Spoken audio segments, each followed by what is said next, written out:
అమ్మ కొండ సురేఖ నీకు ఎన్నిసార్లు చెప్పినా బుద్ధి వస్తలేదు. పదే పదే చాటల తోడు కుక్కల కొట్లాడినట్టు ఆడోళ్ళకే నువ్వు తాకులాట పెడుతున్నావు. నీకు ఇచ్చిన పదవికి న్యాయం ఇదే చేస్తున్నావా, లేకపోతే నీకు ఇచ్చిన పదవికి న్యాయం చేస్తావా? ఆడపిల్ల తెలంగాణ ఆడపడుచులకైతే అర్థమైతలేదు. ఇక్కడ దసరా వచ్చింది, చీర అందరు నీలాంటి వాళ్ళు ఉన్నోళ్ళు లేరు, గరీబోళ్ళు ఉన్నారు, సరీబోళ్ళు ఉన్నారు. అందరికి పోయిన సంవత్సరం కేసీఆర్ గారు ఇచ్చినట్టు చీరల సారాల గురించి ఎంతో ఎదురు చూస్తున్నారు.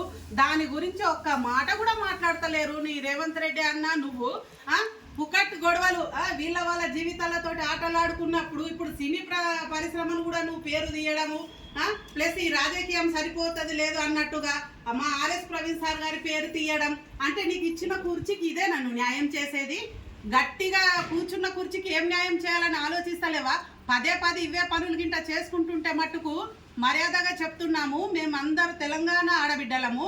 మంచిగా ఉంటేనా మంచిది, లేదంటావా నిన్ను ఏం చేయాలో ఎక్కడికి రావాలో మాకు బాగా తెలుసు. ఇది లాస్ట్ అండ్ ఫైనల్ వార్నింగ్. ఇది మనసులో పెట్టుకో. కేటీఆర్ అన్న గురించి కానీ మా ప్రవీణ్ సార్ గురించి కానీ మాట్లాడే అర్హత కానీ హక్కు కానీ నువ్వు వాళ్ళకి తగిన మనిషివి అసలే కాదు. నీకు ఆ సీట్ ఎట్లా ఇచ్చిండేమో అసలు అర్థమే అవుతలేదు. ఆ మన రేవంత్ రెడ్డికే తెలవాలి. అంటే రేవంత్ రెడ్డికి నువ్వు సై అంటే సై అన్నట్టుగా నువ్వు ఆయన ఎట్లా చెప్పమంటే అట్లా చెప్పి పరిపాలించడానికే నువ్వు పూనుకున్నావా ఏంటి? నీ ప్రతి ఒక్క విషయాన్ని చూస్తే మటుకు ఇలాగే అనిపిస్తుంది. నీకు ఎన్నిసార్లు ఇంతకు ముందు నువ్వు కౌంటర్ ఇచ్చినప్పుడే మేము కౌంటర్ ఇచ్చినాం. నీకు బుద్ధి వస్తుందేమనుకుంటే బుద్ధి అసలే రాదు. అందుకే ఆడేదానికే శత్రువు అంటే ఇదేనేమో. ముందు నీ పుర్రెల గుణాన్ని మార్చుకో, నీకే మంచిది.